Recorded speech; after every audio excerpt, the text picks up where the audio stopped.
അസ്സലാമു അലൈക്കും വറഹ്മത്തുള്ളാഹി വബറകാതുഹു. അൽഹംദുലില്ലാഹി റബ്ബിൽ ആലമീൻ വസ്സലാത്തു വസ്സലാമു അലാ റസൂലിഹിൽ അമീൻ വഅലാ ആലിഹി വസഹ്ബിഹി അജ്മഈൻ വമൻ തബിഅഹും ബിഇഹ്സാനിൻ ഇലാ യൗമിദ്ദീൻ. അമ്മാ ബഅദ്. ദർസുൽ ഖുർആനിൻ്റെ പ്രതിവാര ക്ലാസ്സിൽ 209-ാമത്തെ ക്ലാസ്സാണ് നമ്മൾ ഇന്നെടുക്കുന്നത്. വിശുദ്ധ ഖുർആൻ 66-ാം അധ്യായത്തിലെ 2-ാമത്തെ ക്ലാസ്സാണ് ഇന്നത്തേത്. സൂറത്തു തഹരീമിലെ 1 മുതൽ 3 വരെയുള്ള ആയത്തുകളാണ് കഴിഞ്ഞ ക്ലാസ്സുകളിൽ നമ്മൾ വിശദീകരിച്ചത്. നമ്മുടെ ഈ ക്ലാസിന്റെ ഒരു സവിശേഷത,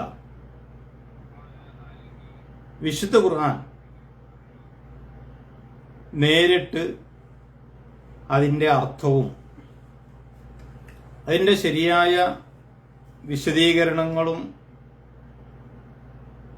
എന്ത് എന്ന് മനസ്സിലാക്കുകയും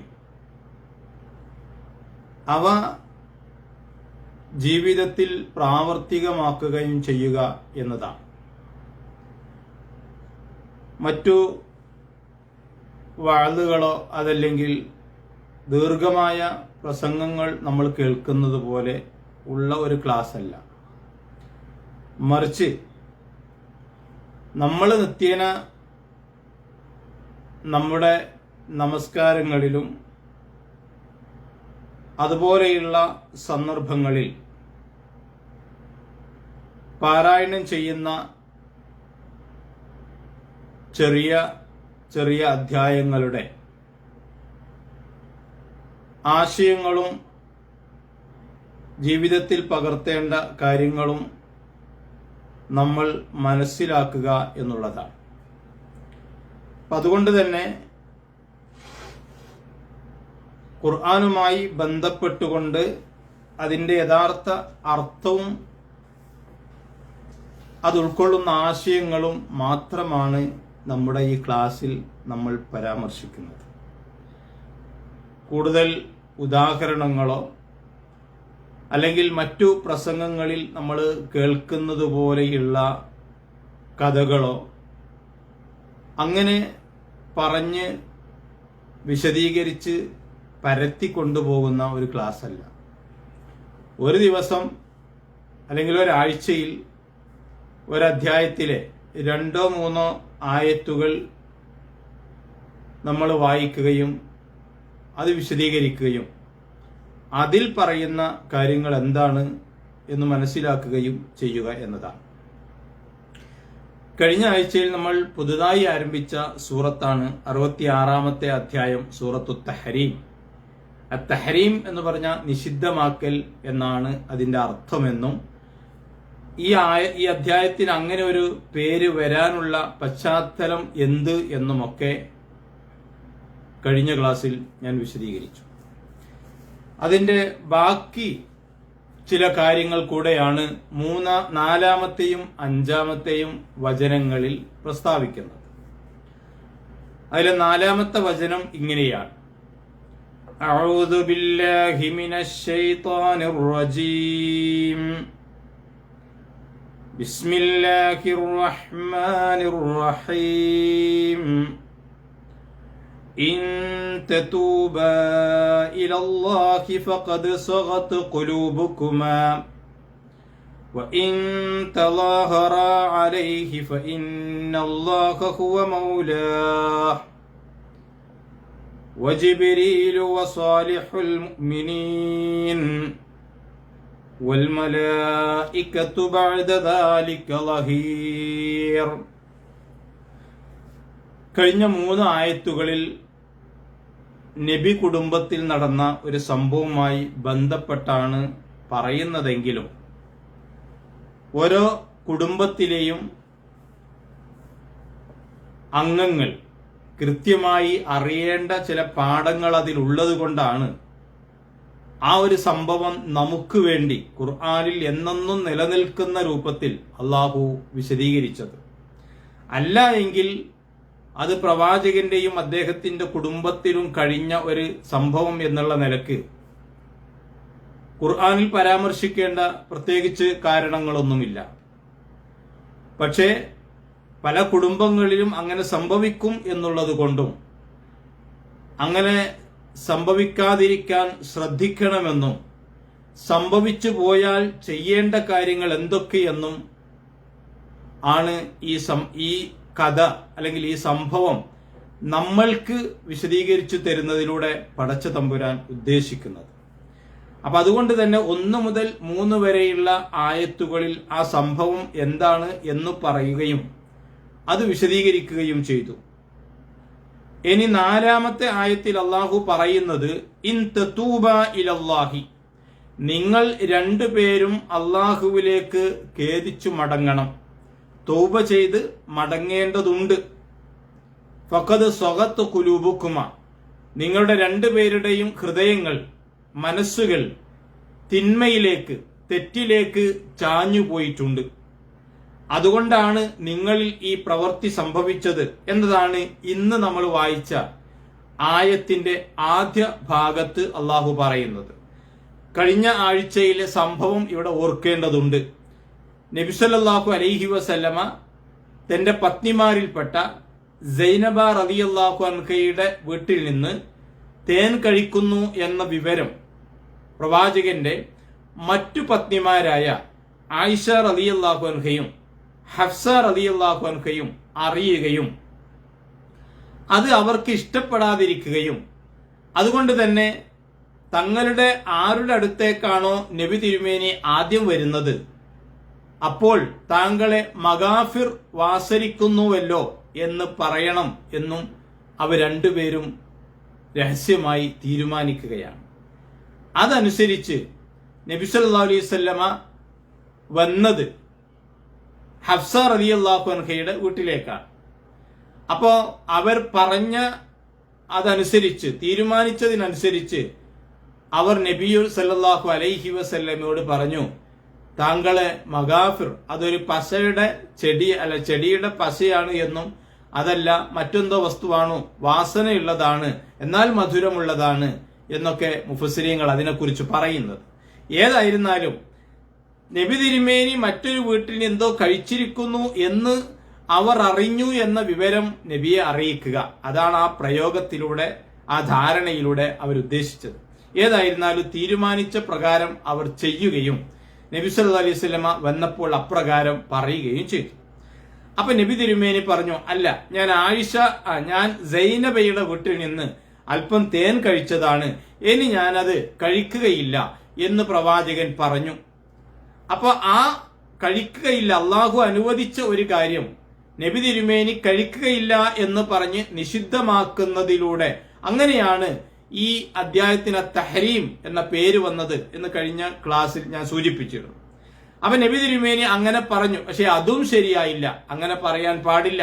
ഭാര്യമാരുടെ ഇംഗിതത്തിന് വഴങ്ങി അള്ളാഹു അനുവദിച്ച ഒരു കാര്യം ഞാൻ ഇനി കഴിക്കുകയില്ല എന്ന് പറയാൻ പ്രവാചകന് അദ്ദേഹത്തിന്റെ പദവിക്കോ യോജിച്ചതല്ല. അപ്പൊ അവിടെ നബി തിരുമേനിയെയും അള്ളാഹു ഉപദേശിക്കുന്നുണ്ട്. ഇതാണ് ആദ്യ 3 ആയത്തിലെ സംഭവങ്ങളുടെ ചുരുക്കം. ഇനി അള്ളാഹു പറയാട്ടോ, ഇൻ തതൂബ ഇലല്ലാഹി, നിങ്ങൾ അള്ളാഹുവിലേക്ക് തൗബ ചെയ്ത് മടങ്ങണം, അല്ലെങ്കിൽ മടങ്ങേണ്ടതുണ്ട്, മടങ്ങുകയാണെങ്കിൽ എന്നൊക്കെയാണ് അതിന്റെ അർത്ഥം. അത് ഉദ്ദേശിക്കുന്നത് നിങ്ങൾ തൗബ ചെയ്തു മടങ്ങണം. ഫഖദ് സ്വഗത്ത് ഖുലൂബുക്കുമ, നിങ്ങളുടെ ഹൃദയങ്ങൾ തെറ്റിലേക്ക്, തിന്മയിലേക്ക് ചാഞ്ഞു പോയിരിക്കുന്നു എന്ന് പറഞ്ഞാൽ എന്താ അറിയോ? അവർ ചെയ്ത ഈ കാര്യങ്ങൾ, അവർ തീരുമാനിച്ച കാര്യങ്ങൾ, ആയിഷ റളിയല്ലാഹു അൻഹയും ഹഫ്സ റളിയല്ലാഹു അൻഹയും തീരുമാനിച്ച ആ കാര്യമുണ്ടല്ലോ, നബി വരുമ്പോൾ ഇങ്ങനെ പറയണമെന്ന്, അത് അവരൊരു ഗൂഢാലോചന, രഹസ്യധാരണ നടത്തിയതാ. പക്ഷെ അത് ശരിയായില്ല. ആ ധാരണ നടത്താനുള്ള കാരണം നബി മറ്റൊരു വീട്ടിൽ നിന്ന് തേൻ കഴിക്കുന്നത് ഇവർക്ക് ഇഷ്ടമല്ല എന്നുള്ളത് കൊണ്ടാണ്. അതും ശരിയല്ല. അപ്പൊ മനസ്സിൽ ഇതേപോലെയുള്ള ചെറിയ തിന്മയുടെ, അതല്ലെങ്കിൽ നമുക്ക് എന്താ പറയാ, മറ്റൊരാളോട് ഉണ്ടാകുന്ന ചെറിയ ഈർഷ്യത പോലും അല്ലെങ്കിൽ അസൂയ പോലും പാടില്ല. പ്രത്യേകിച്ച് നബി സല്ലല്ലാഹു അലൈഹി വസല്ലമയുടെ പത്നിമാർ എന്നുള്ള നിലക്ക് അവർ കൂടുതൽ ഗൗരവത്തോടുകൂടി ഇത്തരം കാര്യങ്ങളെ സമീപിക്കേണ്ടതുണ്ട്. പക്ഷെ അതൊന്നുമില്ലാതെ അവർ ഇങ്ങനെ തീരുമാനിക്കുകയും അതനുസരിച്ച് അങ്ങനെ പറയുകയും ചെയ്തല്ലോ, അത് ശരിയായില്ല. അത് മനസ്സ് അല്പം ഇങ്ങനെ തിന്മയിലേക്ക് ചാഞ്ഞു പോകുമ്പോൾ, തിന്മയിലേക്ക് പോയി എന്നല്ല ഖുർആൻ പറഞ്ഞത്, സഗത്തു ഖുലൂബുക്കുമ, നിങ്ങളുടെ ഹൃദയങ്ങൾ തിന്മയിലേക്ക് ചാഞ്ഞു പോയിരിക്കുന്നു എന്ന് പറഞ്ഞാൽ അങ്ങനെ ഒരു ചെറിയ ഒരു ചായ്വ് കണ്ടപ്പോൾ തന്നെ അള്ളാഹു അവരെ ഉപദേശിക്കുകയും അവരോട് തൗബ ചെയ്യണം എന്ന് നിർദ്ദേശിക്കുകയുമാണ്. നോക്കൂ നിങ്ങൾ, വളരെ കൃത്യമാണ് ഈ കാര്യം. അപ്പൊ ഇവിടെ നമ്മുടെ മനസ്സുകളിൽ, ഇവിടെ നമുക്കുള്ള പാഠം എന്താ? മനസ്സ് ചെറിയ രൂപത്തിൽ മലിനമാകുമ്പോഴാണ്, അല്ലെങ്കിൽ മനസ്സിനെ ബാധിക്കുന്ന ചില രോഗങ്ങളുണ്ട്, അസൂയ, വിദ്വേഷം, കുശുമ്പ്, ഇങ്ങനെയുള്ള കാര്യങ്ങൾ. ഇതൊക്കെ മനസ്സിൽ, അതൊരു വ്യക്തിയോടാകാം, അതല്ലെങ്കിൽ വേറെ ഏതെങ്കിലും വിഭാഗങ്ങളോടാവാം, ഒക്കെ ആവാം. അങ്ങനെ അത് മനസ്സിലേക്ക് ഉണ്ടാകുമ്പോഴാണ് യഥാർത്ഥത്തിൽ ഇതുപോലെയുള്ള പ്രവർത്തനങ്ങൾക്ക് നമ്മൾ മുന്നിട്ട് വരിക. അപ്പൊ എനിക്ക് ഒരാളോട് അസൂയയുണ്ടെങ്കിൽ, അയാൾക്ക് എന്തെങ്കിലും ഒരു നന്മ ഉണ്ടാകുന്നത്, അല്ലെങ്കിൽ അയാൾക്ക് എന്തെങ്കിലും ഒരു ദോഷം ബാധിക്കുന്നത് എനിക്കിഷ്ടമായിരിക്കും, അയാൾക്ക് നന്മ വരുന്നത് എനിക്കിഷ്ടമുണ്ടാവില്ല. അതുപോലെ അത് മനസ്സിനെ ബാധിക്കുന്ന രോഗങ്ങളാണ്. അപ്പൊ മനസ്സിനെ ബാധിക്കുന്ന ഇത്തരത്തിലുള്ള, അല്ലെങ്കിൽ മനസ്സ് തിന്മയിലേക്ക് ചാഞ്ഞു പോകുന്ന എല്ലാത്തിനെയും പാടില്ല എന്ന് നമ്മൾ ഉപദേശിക്കുന്ന ഒരു സംഭവം കൂടിയാണത്. അങ്ങനെ വരുമ്പോൾ, അല്ലെങ്കിൽ അതുകൊണ്ട് നിങ്ങൾ എന്ത് ചെയ്യണം? തൗബ ചെയ്യണം എന്ന ഒരു ഉപദേശമാണ്. ഇപ്പൊ ഇവിടെ ആയത്തിൽ തതൂബ ഇലല്ലാഹി, നിങ്ങൾ രണ്ടുപേരും അള്ളാഹുവിലേക്ക് ഖേദിച്ചു മടങ്ങണം, തൗബ ചെയ്യണം. ആരാണ് ആ രണ്ടുപേര്? അവരുടെ പേര് ഖുർആനിൽ പറഞ്ഞിട്ടേ ഇല്ല. പക്ഷേ എങ്കിലും ഖുർആന് ഓരോ സംഭവങ്ങൾ പറയുമ്പോഴും അവിടെ വ്യക്തിയുടെ പേര് പ്രത്യേകിച്ച് പരാമർശിക്കാറില്ല. അല്ലെങ്കിൽ ഒരു സ്ഥലത്തെ, അല്ലെങ്കിൽ ഒരു രാജ്യത്തെ ജനതയെ കുറിച്ച് പറയുമ്പോൾ ഇന്ന രാജ്യത്തിൽ അല്ലെങ്കിൽ ഇന്ന സ്ഥലത്ത് ആ രാജ്യത്തിന്റെ പേര് പലപ്പോഴും പറയാറില്ല. അധികമായും അങ്ങനെയാണ്. എന്തുകൊണ്ടെന്ന് വെച്ചാൽ ഒരു വ്യക്തിയെയോ അല്ലെങ്കിൽ ഒരു രാജ്യത്തിന്റെയോ പേരിലല്ല പ്രശ്നം, അവിടുത്തെ ജനങ്ങൾ അല്ലെങ്കിൽ ഒരു വ്യക്തി അവൻ മോശമാകുന്നതാണ്. അപ്പൊ അവന്റെ സ്വഭാവം അല്ലെങ്കിൽ അവരുടെ പെരുമാറ്റങ്ങൾ, ഇതൊക്കെയാണ് യഥാർത്ഥത്തിൽ എന്താണോ അവിടെ മനുഷ്യർക്ക് പറഞ്ഞു കൊടുക്കാനുള്ള പാഠങ്ങൾ എന്താണോ ആ പാഠങ്ങൾക്കാണ് പ്രാധാന്യം നൽകാറുള്ളത്.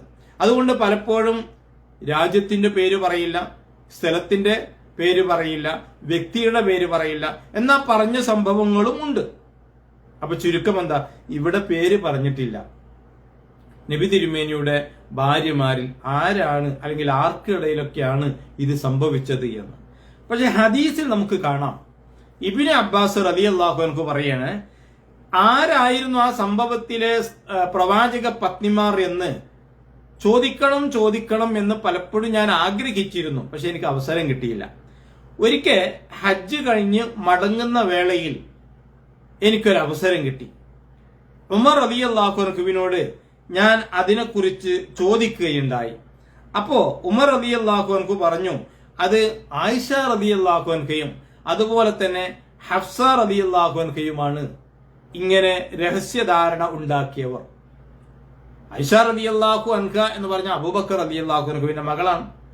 ഹഫ്സ റളിയല്ലാഹു അൻഹ ഉമർ റളിയല്ലാഹു അൻഹുവിന്റെ മകളാണ്. ഏതായിരുന്നാലും ഖുർആനിൽ ഈ പേരുകൾ പരാമർശിച്ചിട്ടില്ല. കാരണം എന്താ അറിയോ? പേരിലല്ല പ്രാധാന്യം.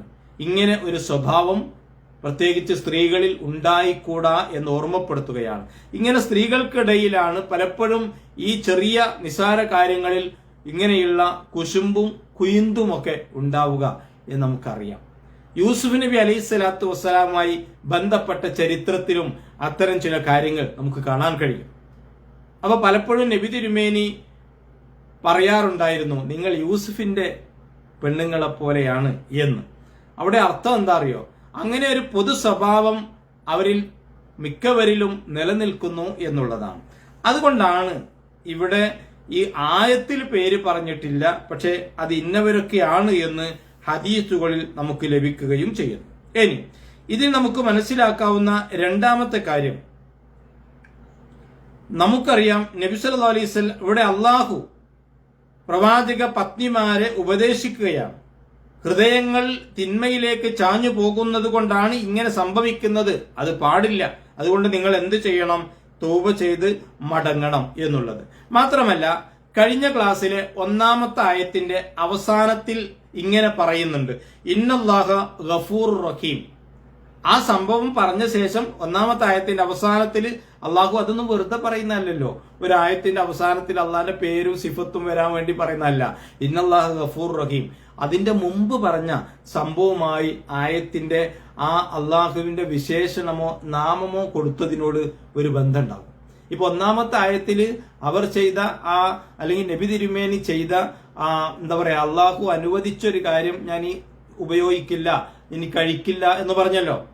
അപ്പൊ അങ്ങനെയുള്ള നബി തിരുമേനിയെയും പ്രവാചകന്റെ പത്നിമാരെയും ഒക്കെ അവരുമായി ബന്ധപ്പെട്ട ആ സംഭവങ്ങളിൽ സാരില്ല, ഇന്നല്ലാഹു ഗഫൂർ റഹീം, അള്ളാഹു പൊറുക്കുന്നവനും അങ്ങേയറ്റം കരുണ ചൊരിയുന്നവനുമാണ് എന്ന് പറയുന്ന എന്തിനറിയോ? ഇങ്ങനെ സംഭവിച്ചാലും അത് പ്രശ്നമില്ല, അള്ളാഹു ഗഫൂറാണ്, അള്ളാഹു പൊറുക്കുന്നവനാണ്, അള്ളാഹു പാപങ്ങളെ പൊറുക്കുന്നവനാ. അതൊരു ആശ്വാസത്തിന്റെ വാക്കാണ്. അള്ളാഹു അങ്ങേയറ്റം കരുണ ചെയ്യുന്നവനാ. ഇത് അവർക്ക് മാത്രമുള്ളതല്ല, ഈ ലോകത്ത് ഖുർആൻ എന്ന് നിലനിൽക്കുന്നോ അവർക്ക് എല്ലാവർക്കും ഉള്ളതാണ്. അതുകൊണ്ട് നമ്മുടെ ജീവിതത്തിലും ഇങ്ങനെ സംഭവിച്ചു പോയാൽ, ചിലപ്പോൾ നമുക്കറിയാം എല്ലാവരും മനുഷ്യരാണല്ലോ, ആ മനുഷ്യരിലാണ് തെറ്റുകൾ സംഭവിക്കുക. അള്ളാഹു തന്നെ പറഞ്ഞിട്ടുണ്ട്. മാത്രമല്ല, സത്യവിശ്വാസികളിൽ തന്നെ തെറ്റുകൾ സംഭവിക്കും. അങ്ങനെ സംഭവിച്ചു പോയാൽ, അവരോട് തന്നെ അക്രമം പ്രവർത്തിച്ചു പോയാൽ, പടച്ചോൻ പറഞ്ഞത് എന്താ? അള്ളാഹു പറഞ്ഞത് എന്താ? നിങ്ങൾ അള്ളാഹുവിനെ കുറിച്ച് അവർക്ക് ഓർമ്മ വരും, അവരെന്ത് ചെയ്യും? അള്ളാഹുവിനോട് ഇസ്തിഗ്ഫാർ നടത്തും, പാപമോചനം നടത്തും. ഇതൊക്കെയാണ് അള്ളാഹു പറഞ്ഞത്. അതല്ലാതെ സത്യവിശ്വാസികൾ മുഅ്മിനുകൾ എന്ന് പറഞ്ഞ തെറ്റ് ചെയ്യാത്തവരാണ് എന്നല്ല. അപ്പൊ അതൊക്കെ ഇവിടെ നമ്മൾ മനസ്സിലാക്കേണ്ട ഒരു കാര്യമാണ്. അപ്പൊ ഒരു വിശ്വാസിയെ സംബന്ധിച്ച് ഏറെ ആശ്വാസം നൽകുന്ന ഒരു കാര്യം കൂടിയാണിത്.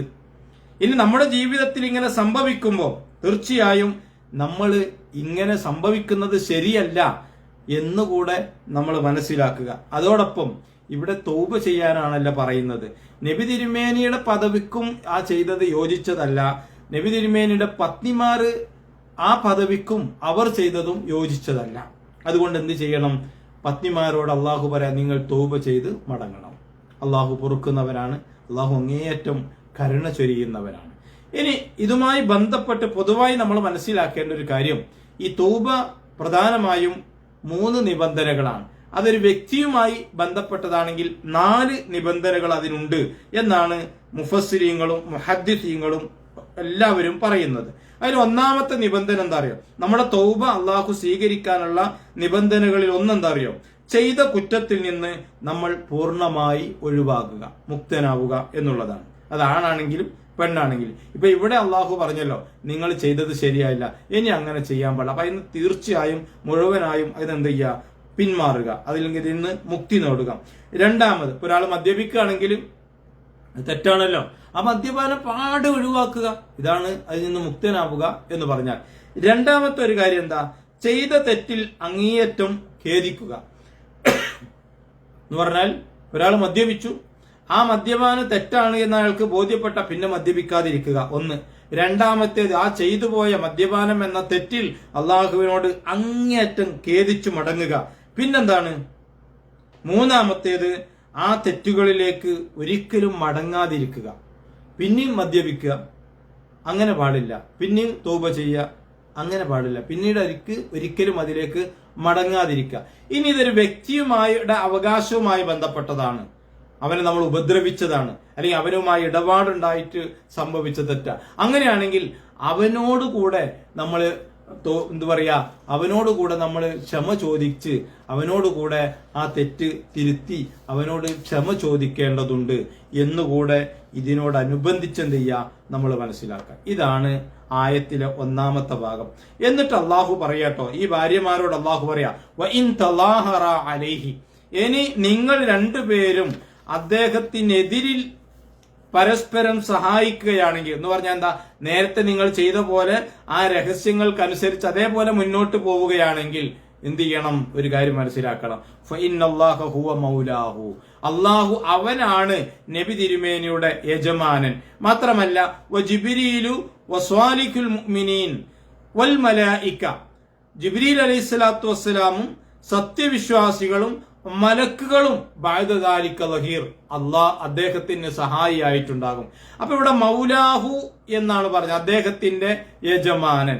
ഈ മൗല എന്നതിന് ഏകദേശം 20-ലധികം അർത്ഥങ്ങളുണ്ട്. ചില സ്ഥലങ്ങളിൽ യജമാനൻ എന്നായിരിക്കും അർത്ഥം. അപ്പൊ ഇവിടെ അള്ളാഹു ആണ് അദ്ദേഹത്തിന്റെ യജമാനൻ എന്നാണ് അവിടെ അർത്ഥം. നേരെ മറിച്ച് ആ ജിബ്രീലിലേക്ക് അത് കൂട്ടി പറയില്ല, ജിബ്രീൽ അല്ല യജമാനൻ. അപ്പൊ ജിബ്രീലിന്റെ അവിടേക്ക് കൂട്ടി പറയുമ്പോൾ അതിന്റെ അർത്ഥം എന്തായിരിക്കും? വേറെ ആയിരിക്കും. ഒന്നുകിൽ അദ്ദേഹത്തിന്റെ സഹായി എന്നായിരിക്കും.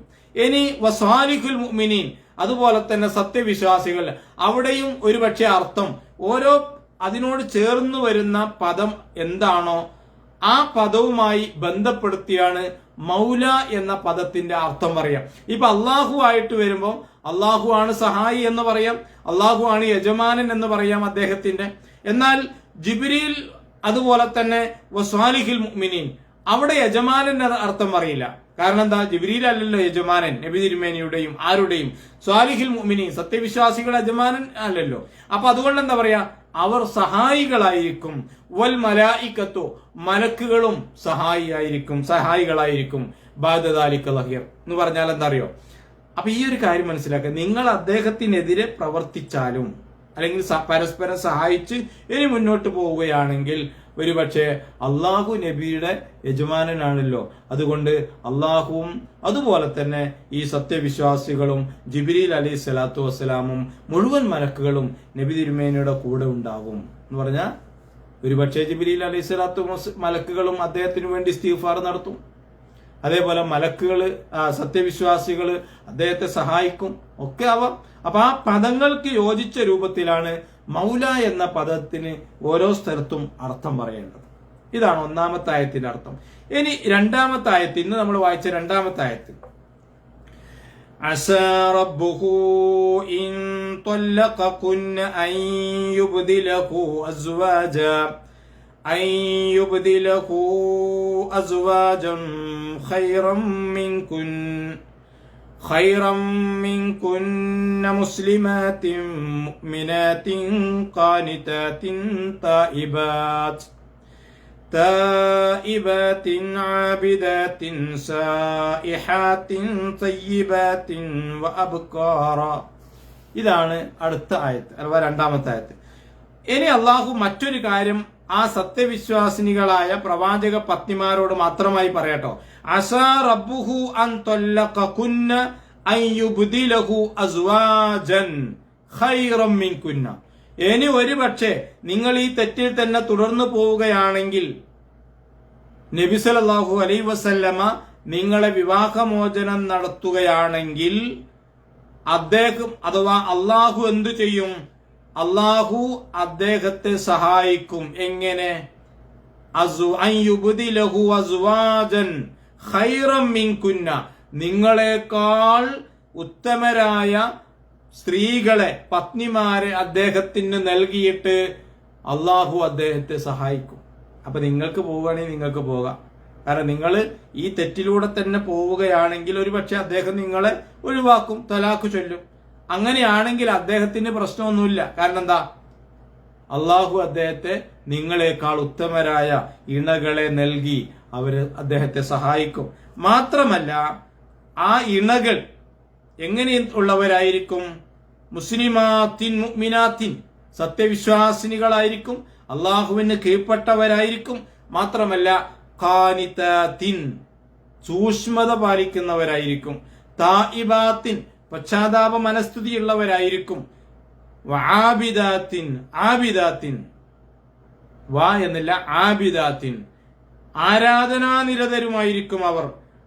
അതുപോലെ തന്നെ സായിഹാത്തിൻ, വ്രതമെടുക്കുന്നവരുമായിരിക്കും. സയ്യിബാത്തിൻ, വിധവകളും.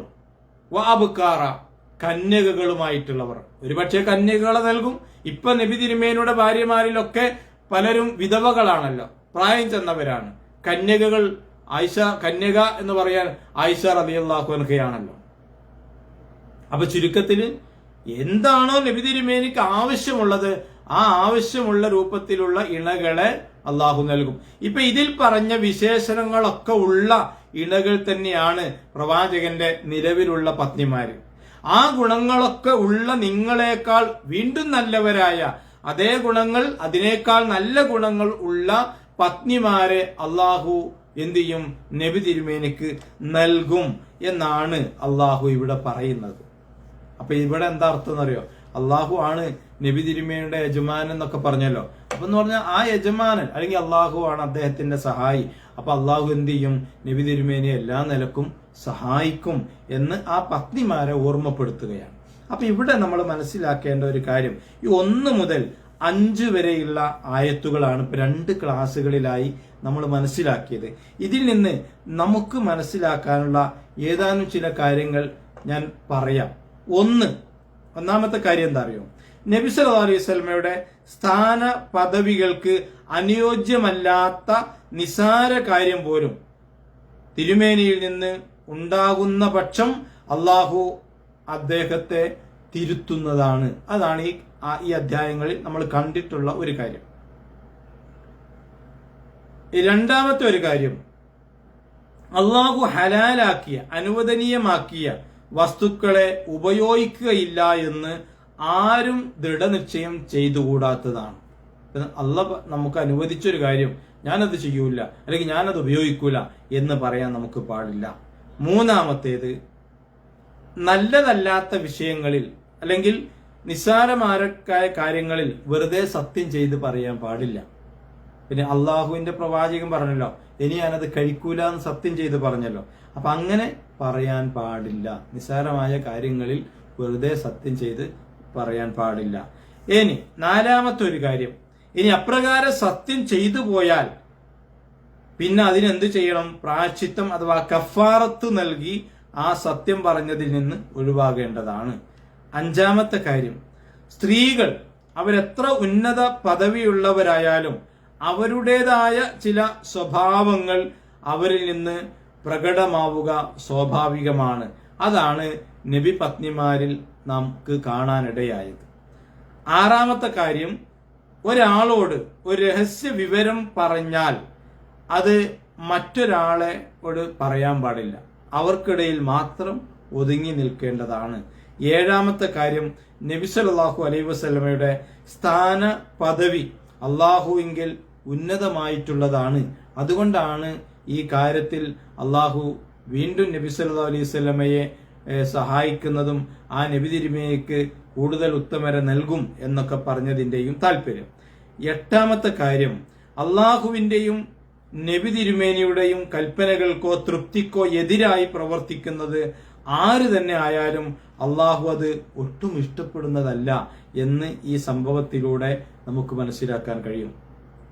ഒമ്പതാമത്തെ കാര്യം, ഭാര്യമാരുടെയോ മറ്റോ ഇഷ്ടത്തെ മുൻനിർത്തി നല്ലതല്ലാത്ത കാര്യങ്ങളിൽ നമ്മൾ എന്ത് ചെയ്യരുത്? നല്ലതല്ലാത്ത കാര്യങ്ങൾ എന്ന് പറഞ്ഞാൽ ഭാര്യയുടെ ഇഷ്ടത്തിന് വേണ്ടി നല്ലൊരു കാര്യം നമ്മൾ ഒഴിവാക്കാൻ പാടില്ല.